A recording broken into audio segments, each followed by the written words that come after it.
বিদ্যুৎ সংযোগ বিচ্ছিন্ন করে দিয়ে দুষ্কৃতী তাণ্ডব এটিএম কাউন্টারে। এটিএম মেশিন ভাঙলো দুষ্কৃতীরা। এটিএম কাউন্টারের সিসিটিভি ক্যামেরাও নিয়ে চলে গেল দুষ্কৃতীরা। চাঞ্চল্য দুর্গাপুরের কেমিক্যালস টাউনশিপে। খবর পেয়ে ঘটনাস্থলে ছুটে আসে কোকোভেন থানার পুলিশ। লোকজন রয়েছে, চুরি হয়েছে এরকম শুনলাম।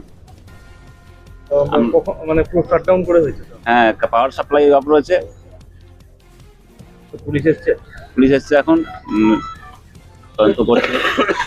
কতটা আতঙ্কিত? আমরা এখানে এলাকায় খুবই আতঙ্কিত, এরকম যদি চুরি জ্যাপটা হয়।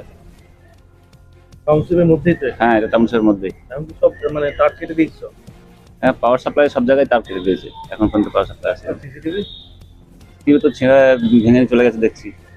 কখন আপনারা জানতে পারলেন? আমরা এই সকালে জানতে পারলাম, যারা টাকা তুলতে এসেছিল কেউ, তখন সে দেখেছে এরকম মেশিন ভাঙা পড়ে রয়েছে। কি নাম? দুষ্কৃতীরা টাকা নিতে পেরেছে কিনা সেটা এখনো জানা যায়নি, তবে গোটা ঘটনায় ব্যাপক আতঙ্ক ছড়িয়েছে স্থানীয়দের মধ্যে। রাতের বেলায় বিদ্যুৎ সংযোগ বিচ্ছিন্ন করে দিয়ে দুষ্কৃতীরা এই অপকর্ম চালিয়েছে বলে অনুমান। সকালবেলায় আমাদের জানালো যে ভেঙেছে।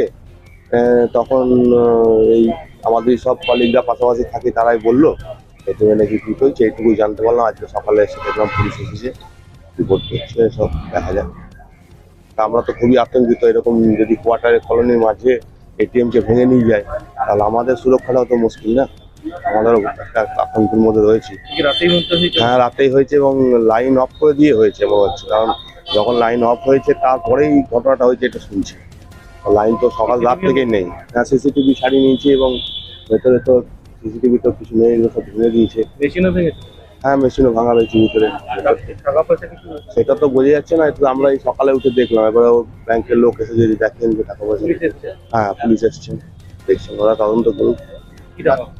এই যে আমাদের এখানে চুরিগুলো যে বাড়ছে দিনকে দিন, এটা তো মানে একটা কিছু সুরাহা করা দরকার। আমরা তো এখানে থাকি, রাতে বিরেতে এরকম লাইন আপ করে চুরি, এগুলো খুব। পুলিশ এই ঘটনায় তদন্ত শুরু করেছে। দুর্গাপুর কেমিক্যালস টাউনশিপে বাড়তে থাকা দুষ্কৃতী তাণ্ডবের ঘটনাকে ঘিরে মানুষের মধ্যে একটা চাপা আতঙ্ক ছড়িয়েছে। দুর্গাপুর থেকে অনুরাধা সেনগুপ্তের রিপোর্ট, কাটি খবর।